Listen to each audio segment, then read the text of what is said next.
Le temps s'est plié à nouveau, et mes pattes ont touché la pierre froide d'un passage étroit. Devant moi, un corridor naturel comprimé entre des rochers escarpés et la mer Égée. L'air était sec, salé, lourd. Thermopyle. Ce n'était pas un grand endroit, mais l'histoire ne choisit jamais des espaces larges pour ces moments décisifs. Elle choisit des goulets d'étranglement, des points où le destin entier reste prisonnier de la géographie. Le vent portait l'odeur de la mer et quelque chose de plus difficile à définir. Une tension ancienne, accumulée comme l'électricité dans l'air avant la foudre.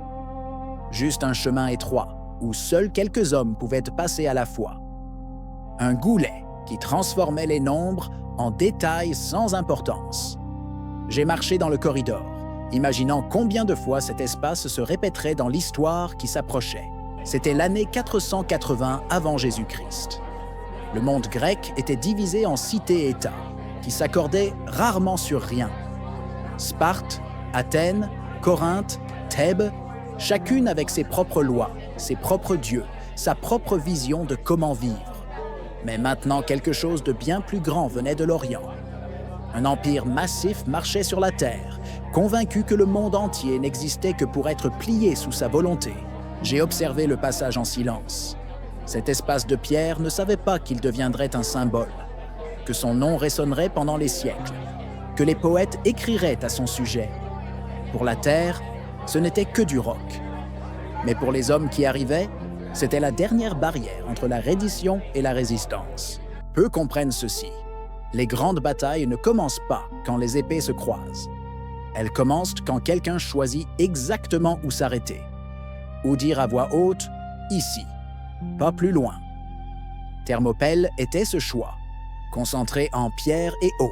C'est où la Grèce a décidé qu'elle ne se plierait pas sans se battre d'abord. Et là, dans ce corridor entre les montagnes, l'histoire attendait. Pas pour les héros, pas pour la gloire, celle-ci viendrait plus tard, transformée en mythe. Mais pour une décision consciente d'affronter l'inévitable, même en sachant exactement quel serait le coup. De l'autre côté du monde connu, un homme croyait posséder le destin humain. Xerxès Purpur, le grand roi de Perse, marchait avec une armée qui semblait n'avoir pas de fin. Des hommes de dizaines de peuples différents, des langues qui ne se comprenaient pas, des cultures qui ne s'étaient jamais rencontrées, tous sous une unique bannière noire et or. J'avais vu des empires avant, mais celui-ci était différent. C'était l'expression vivante de l'idée que le monde devrait obéir. La Perse ne voyait pas la résistance comme honorable. Pour les Perses, résister n'était qu'un obstacle à enlever. Les cités se courbaient, payaient les tributs, gardèrent leurs coutumes, continuaient d'exister. Résister n'était pas du courage, c'était irrationnel. Pour Xerxès, la Grèce n'était qu'un autre territoire arriéré à intégrer à l'Empire. Les préparations étaient minutieuses. Des ponts ont été construits sur la mer. Des routes ont été ouvertes, où elles n'existaient pas. Les navires transportaient nourriture, armes, équipements. La logistique perse était aussi impressionnante que l'armée elle-même. Ce n'était pas une attaque impulsive, c'était un projet impérial qui avait pris des années à planifier. Beaucoup de Grecs comprirent cela et se rendirent volontairement.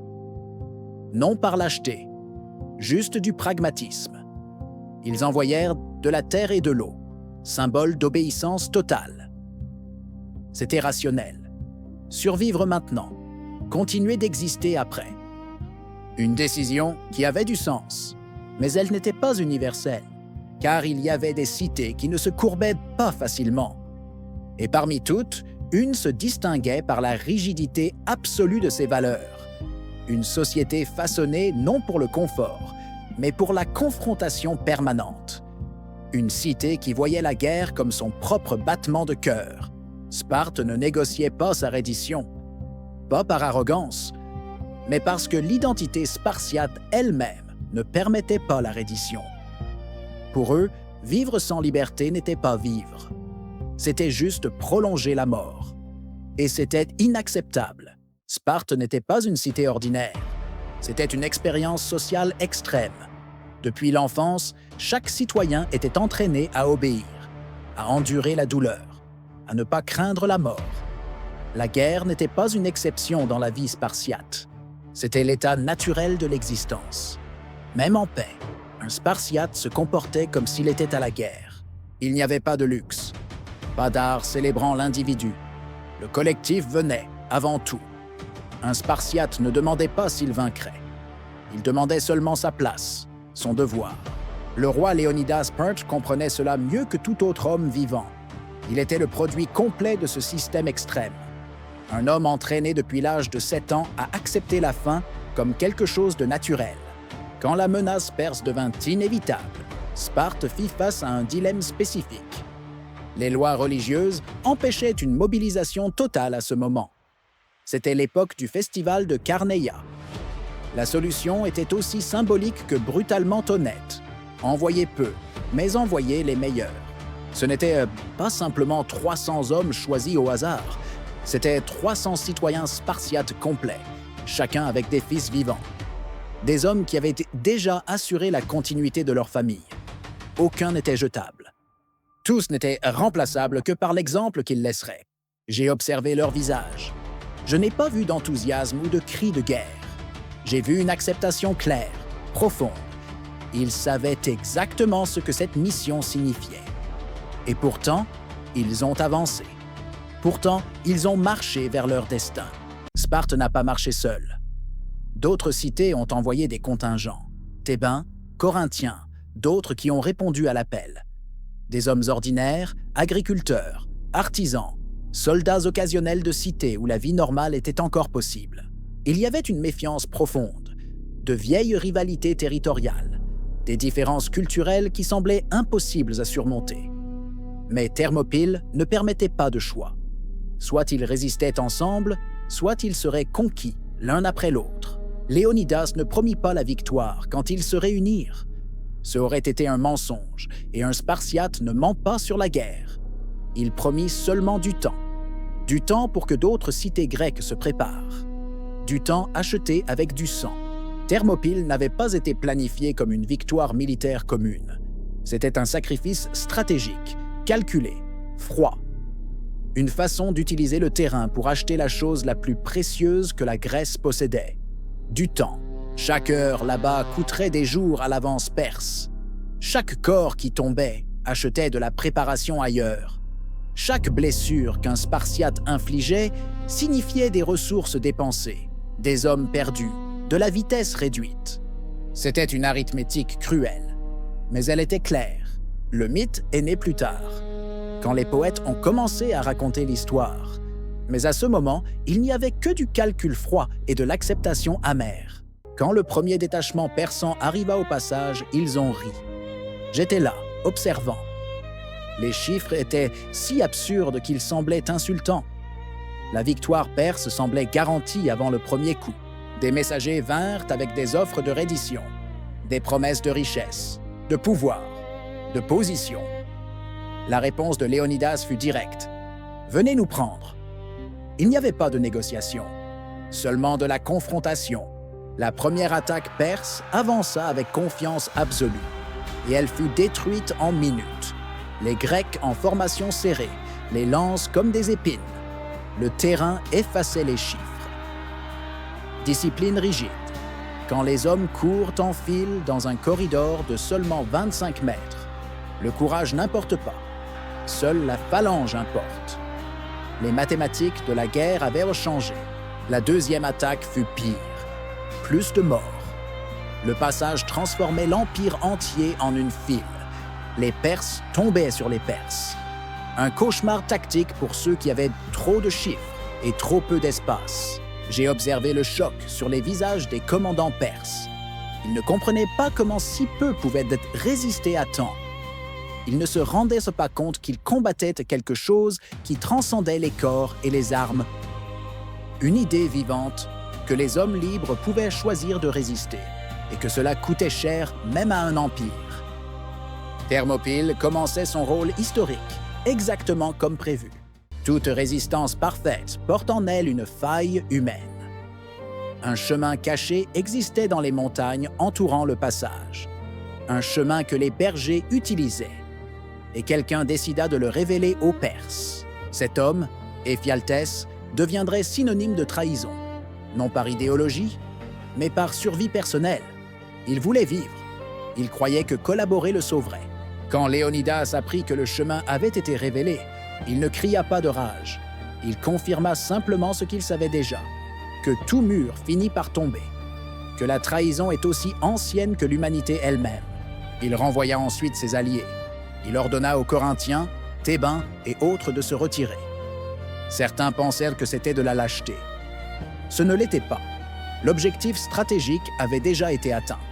Le temps avait été acheté. Ceux qui restèrent, les 300 Spartiates et Thébains qui refusèrent de partir. Ils savaient exactement. Ils ne se battraient pas pour vaincre. Ils se battraient pour terminer ce temps acheté avec dignité, pour assurer que leur mort coûterait cher. Là, la résistance cessa d'être simple stratégie.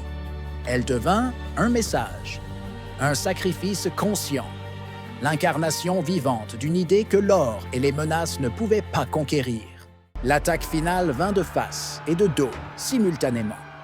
Pas de formation parfaite, pas d'espace pour la phalange qui avait si bien fonctionné. Juste un combat au corps à corps, des corps contre des corps, du fer contre du fer. Léonidas tomba, d'autres rois tombèrent. Les corps s'accumulaient, et pourtant, ils restaient debout. Pourtant, ils répondaient aux attaques. Pourtant, ils disaient non. Quand les lances se brisèrent, ils utilisèrent des épées. Quand elles devenaient trop lourdes, ils restaient debout. Sans armes, ils utilisaient les mains, les pierres, tout ce qui avait du poids. Ils restaient debout, respirant fort, défiant l'avance. Ce n'était plus la guerre. C'était une déclaration finale, le prix que la résistance exigeait, le coût de la dignité. J'ai observé depuis le flanc de la montagne et je pouvais sentir le poids de ce sacrifice dans l'air. Le monde grec ne changea pas ce jour-là. Thermopyle ne sauva pas la Grèce de la conquête. Mais le récit, l'histoire que les gens raconteraient après, commença à changer fondamentalement à cet instant. Et les récits façonnent les empires. Ils façonnent ce que les gens croient possible quand tout semble perdu. La défaite à Thermopyle devint un symbole de résistance absolue. Non par hasard. Les histoires furent façonnées, répétées, affinées. Hérodote raconta ces jours. Les poètes écrivirent sur eux. L'histoire réelle fut transformée en un récit d'honneur parfait. Sparte devint mythe, Léonidas devint légende. La défaite militaire devint victoire morale. Ce n'était pas un mensonge, c'était une réorganisation du sens. La propagande fonctionne ainsi. Elle ne nie pas les faits. Elle réorganise leur sens. Elle choisit quelles histoires sont racontées. Elle définit quels récits résonnent à travers les siècles. Thermopyle enseigna à la Grèce que l'empire persan pouvait saigner, que les hommes libres pouvaient résister. Des mois plus tard, à Salamine, la flotte perse subit une défaite navale. Des semaines plus tard, à Platée, l'armée fut détruite. La résistance à Thermopyle créa les conditions pour que la Grèce ne soit pas conquise. Toute victoire ne se mesure pas en territoire. Certaines se mesurent en ce que les gens croient possible, en le courage que ceux qui viennent après gagnent face à leurs propres probabilités impossibles. Thermopyle l'enseigna, et c'était suffisant. Plus que suffisant pour changer le cours de l'histoire. Si tu veux continuer à voyager avec moi à travers ces moments qui ont façonné l'humanité, laisse un like, abonne-toi à la chaîne et active les notifications. Le temps garde des histoires de sacrifices, de mythes en construction, de pouvoirs défiés. Je serai là pour les observer avec toi, dans chaque époque, jusqu'au prochain épisode.